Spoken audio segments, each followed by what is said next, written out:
Pour être honnête avec vous, ce matin, je me suis dit que j'allais pas sortir le vlog. Par l'exécution, entre guillemets. À un moment donné, il faut que tu te... En fait, la qualité est trop altérée dans mon cas, dans ma situation à moi, au moment où on parle. Hi guys! Welcome to my... Welcome to my KO Really Life Business. Je retravaillerai mon intro, on verra ça plus tard. Tout ça pour dire que, ben voilà, petit vlog. Alors, au niveau de la fréquence, je pense que je vais vous faire un vlog par mois, je pense. Et du coup, toutes les séquences que j'aurais fait pendant le mois et que je trouve intéressantes, je vais les caler là dans le vlog. Pour celles qui ont suivi le dernier vlog, je vais vous dire très clairement au niveau stratégie, business et tout, je pense que j'en avais parlé un petit peu. Pour celles qui ont suivi donc le live que j'offrais dans le dernier vlog, je vais vous dire vraiment tout ce que je mets en place, ce que j'enlève déjà. Voilà, au bout d'un mois, il y a déjà des choses que je vais enlever, ce que ça a donné, etc. Et comme ça, ben, il est jamais trop tard, vous aussi, pour regarder qu'est-ce que vous pouvez mettre ou pas mettre. Voilà, je vais vous partager un petit peu les résultats. Contenu-là, ça t'aide à faire en fait, ça t'aide à faire intégrer. C'est-à-dire d'abord, tu l'as fait intégrer par la pensée, mais dans les arts, tu vas toujours un petit peu continuer et petit à petit, tu vas déléguer. Parce que, en fait, t'es obligé, parce que déjà, il va arriver un stade où tu peux plus être dans la... par l'exécution, entre guillemets. À un moment donné, il faut que toi, tu cherches à faire grandir ta marque. Du coup, j'avais raison sur le fait que on doit faire différents podcasts. Ouais. Parce que la discussion.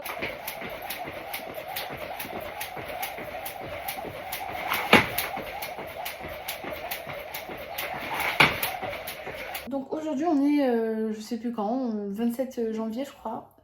Aujourd'hui, je vais intervenir chez Paris Lys. Donc on a une petite réunion, on a une réunion en fait avec ses stagiaires. Et donc je vais intervenir pour tout ce qui est côté vente. Je vais les aider, donc dans un premier temps, on va voir comment on va pouvoir faire de la vente additionnelle. Voilà, parce que pour celles qui ne savent pas, en fait, j'ai travaillé aussi pour Guerlain. Donc j'ai été représentante Guerlain. J'avais aussi des bonnes stats, malgré que j'ai été, voilà, je travaillais vraiment dans des pôles au fin fond du 91. Et malgré ça, j'avais vraiment des bonnes stats, donc... ça m'a même valu de me faire serrer la main par le manager Esson, parce que j'ai fait les meilleures ventes. Donc voilà.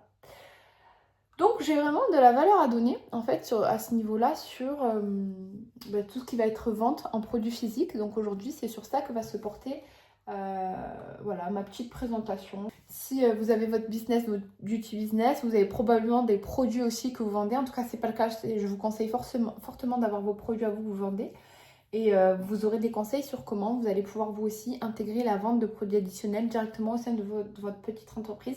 Vous ne connaissez pas, ou quelqu'un qui vous connaît, qui est déjà abonné, devient client, il faut savoir qu'on a un parcours client à respecter.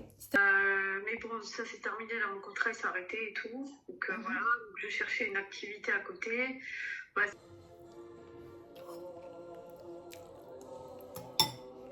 L'enregistrement vidéo, tu as un récap, ça charge.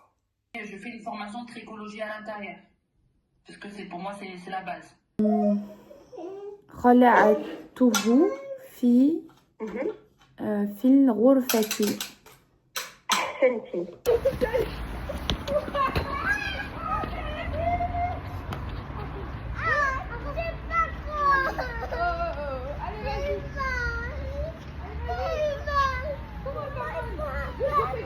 Bon, du coup, petit point par rapport à ce que je vous disais en début de vidéo sur les stratégies de réseaux sociaux en fait que je compte garder, celles que je compte pas garder, et je pense que ça pourra aider plus d'une puisque j'en ai testé déjà pas mal maintenant. Premier point, ce que je vais pas garder. Je voulais tester en fait de faire du volume. Clairement, dans ma situation, c'est très compliqué d'envoyer du volume sur les réseaux sociaux.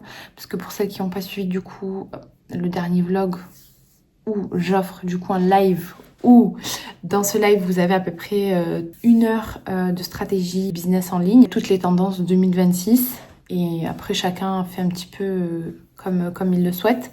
Moi j'étais partie du coup pour essayer de faire du volume, donc c'est-à-dire envoyer beaucoup de posts sur les réseaux sociaux, toujours essayer de soigner. Après on va pas se mentir, si tu envoies 2 posts par jour sur l'année, Il y a forcément des fois où tu vas pas forcément apporter de la valeur, mais tu peux quand même créer des choses sympas, notamment voilà, des phrases, des citations, des mèmes et tout. Donc voilà. En fait, l'idée, c'est d'être visible au plus de personnes possible, le plus longtemps possible. Du coup, là, cette stratégie, franchement, je vais pas la garder en fait. En fait, la qualité est trop altérée dans mon cas, dans ma situation à moi, au moment où on parle. C'est sûr que là, par rapport à toutes les responsabilités que j'ai essayé du coup, hein, j'ai essayé pendant 1 mois et demi et assez difficile. Donc à voir, peut-être je reprendrai plus tard, mais là, en tout cas, dans l'instant T, moi, je garde pas. Autre chose que je garde pas, c'est la prospection de masse. Vu que je suis personne à la base, personne ne me connaît, j'ai pas de retour client, j'ai rien, puisque pour celles qui ne savent pas en fait, soit je travaille pour des grands groupes, soit je travaille pour des entrepreneurs, infopreneurs. Pour essayer voilà, de me faire connaître, parce que je savais que la création de contenu, ça allait être trop longtemps. Moi, depuis le début, je fais de la prospection, donc à froid, donc c'est des gens qui ne me connaissent pas. Et ça, j'ai envoyé en masse là depuis... Enfin, je l'ai toujours fait, donc 2-3 par jour. Mais là, j'étais plus à 10, parfois 20 par jour. Donc ça, je vais arrêter parce que, en fait, j'ai pas l'impression que c'est mon 80-20. En fait, pour l'effort fourni, j'ai l'impression que cet effort-là, je peux très bien le fournir dans de la création de contenu. Pourquoi pas aussi garder un petit peu de prospection, mais... comme je travaille pas énormément de temps par jour, peut-être pas altérer la création de contenu, qui est une stratégie long terme, sur de la prospection qui, elle, est une stratégie un peu court terme quand même, qui ne rapporte pas énormément de résultats. C'est-à-dire que si ça rapportait plus de résultats, c'est ce que j'aurais gardé. Peut-être que je peux changer aussi d'avis sur ça, hein, parce que en fait, on part du principe que si tu envoies du volume, à un moment donné, tu auras forcément de la réponse. Et si tu fais ce que les autres ne sont pas prêts à faire, tu auras forcément des résultats que la plupart des gens n'ont pas. Donc voilà, franchement, honnêtement, je suis en grande réflexion, mais je vous le partage quand même. Si tu as vraiment 0 client, moi, je te conseille de faire de la prospection. Ça, justement, je l'apprends avec les filles avec qui je travaille. Quand c'est bien fait, normalement, tu as des réponses et tout. Je me demande, peut-être que je vais tester le Add to Follow. Donc en fait, c'est faire de la publicité pour se faire connaître auprès des bonnes personnes et pour qu'elles nous suivent. Donc c'est pas pour essayer de leur vendre quelque chose, c'est vraiment pour qu'elles nous suivent. Et en fait, c'est ton contenu qui va faire le travail de l'amener vers l'achat. Donc je vais peut-être tenter ça. Je vais voir, pas maintenant en tout cas. Pourquoi ? Parce que c'est le ramadan. Donc du coup, organisation ramadan aussi, ça c'est un sujet. Première fois là du coup, avec mon business, que je vais faire un ramadan et en même temps avoir des clientes. Donc j'ai pas ouvert énormément de places. J'ai déjà des personnes qui ont déjà intégré l'accompagnement. Et comme c'est sur 3 mois, d'ailleurs j'ai rajouté 1 mois récemment. Maintenant c'est sur 4 mois. Du coup, là j'ai pris que 3 places en plus. Comme ça me fera que 3 accompagnés de plus et pas plus pour le coup. Voilà, j'avais envie d'arriver à me concentrer un petit peu sur mon business, parce qu'il faut toujours travailler, hein, et quand même beaucoup plus sur ma religion que actuellement du coup. J'ai pas du tout d'organisation, je sais même pas comment ça va se passer, parce qu'en plus on a 2 semaines de vacances en plein pendant le ramadan, donc voilà, ça aussi ça va être chaud. On va voir comment on va faire. Je vous donnerai des nouvelles hein, dans le prochain vlog de toute façon. Je pense qu'il sera du coup en plein ramadan, donc peut-être que je vous partagerai aussi des tips, je sais pas. Bon, le petit qui s'est réveillé, j'arrête.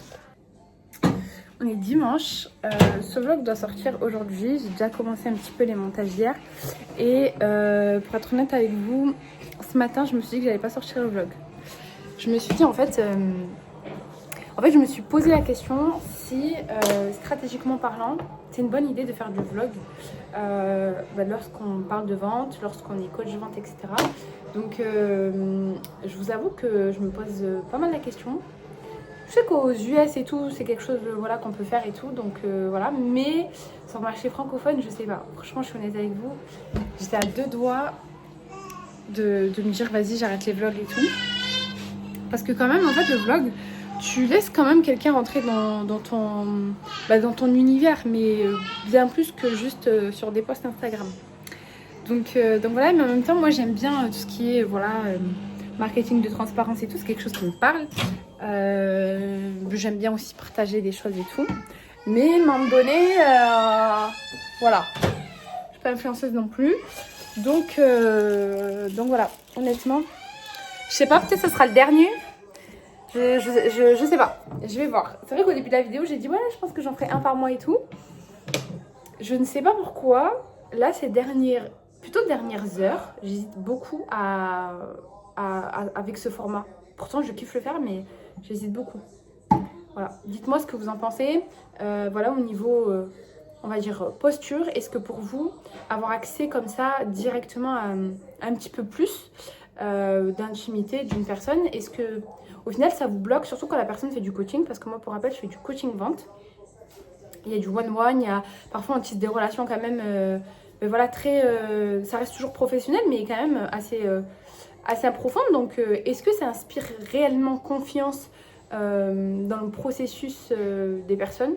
Voilà, d'avoir accès à tout ça finalement.